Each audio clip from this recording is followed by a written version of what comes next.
আসসালামু আলাইকুম ও আদাব। আশা করি সবাই ভালো আছেন। যেখান থেকে এই ভিডিওটা দেখতেছেন সবাইকে ধন্যবাদ ভিডিও ওপেন করার জন্য। আমি আপনাদের মধ্যে আসলাম যে গতকাল বাংলাদেশ এবং ইন্ডিয়ার যে মধ্যকার বিশ্বকাপ প্রস্তুতি ম্যাচটা হয়েছে সেই বিষয়ে কিছু কথা বলার জন্য।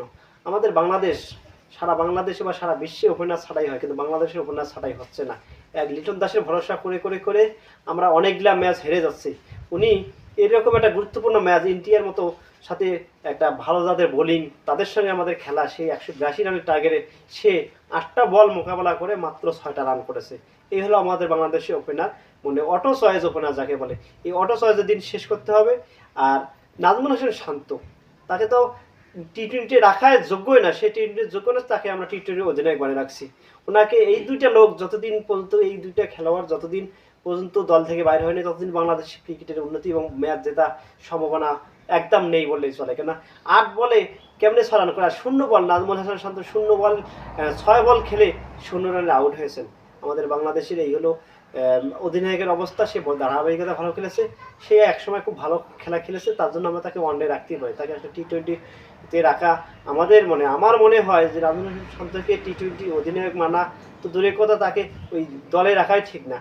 আমরা যদি বলি যে সৌম্য সরকার 2 একটা ম্যাচ ভালো খেলতেছে, 2 একটা ম্যাচ খারাপ খেলতেছে, এটা সব ম্যাচে ভালো হবে তা না। সে এদিনে একটু ভালো খেলতেছে, তাকে দুরবস্থার থেকে টেনে টেনে ট্রাই করে করে করে করে করে তাকে সুযোগ দেওয়া হচ্ছে। তারপর সে গতকাল ম্যাচটা ভালো খেলে নাই, 2 রান করেছে, 2 বলে 0 রান করেছে। কিন্তু আমাদের একটাই হলো ব্যাটার বর্তমান বাংলাদেশে, সেটা হলো মাহমুদুল্লাহ রিয়াদ। দল যে কোনো অবস্থায় থাকুন না কেন, ভালো অবস্থায় থাক, সে 28 বলে 40টা রান যদি না করতো বাংলাদেশ 100 রানের উপরে হেরে যেত। আর একটা বিষয় হলো ভারতের মতো একজন ওপেনার শুভমান গিল, তাকে কিন্তু তারা বাদ দিয়ে রাখছে। যখন দিন যার ভালো যায় তাকে নিয়ে খেলতে হবে, যখন যার দিন খারাপ যায় তাকে নিয়ে খেলানো যাবে না।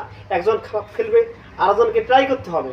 আমরা একটা লোককে যে দীর্ঘদিন থেকে লিটন দাস খারাপ খেলতেছে তাকে আমরা নিশ্চয়ই খেলতেছি। আর বাংলাদেশে অধিনায়ক, এই অধিনায়কের আন্ডারে কোনো টুর্নামেন্ট ভালো কিছু হবে না বলে আমি মনে করি।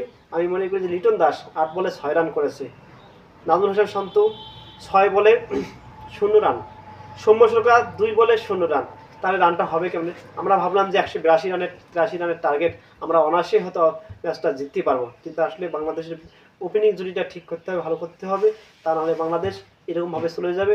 অটো চয়েসের দিন পরিবর্তন করতে হবে। যে যখন ভালো খেলবে তাকেই আসলে দলে রাখতে হবে, তাকে নিয়ে খেলতে হবে। সবাই ভালো থাকবেন, সুস্থ থাকবেন। আসসালামু আলাইকুম।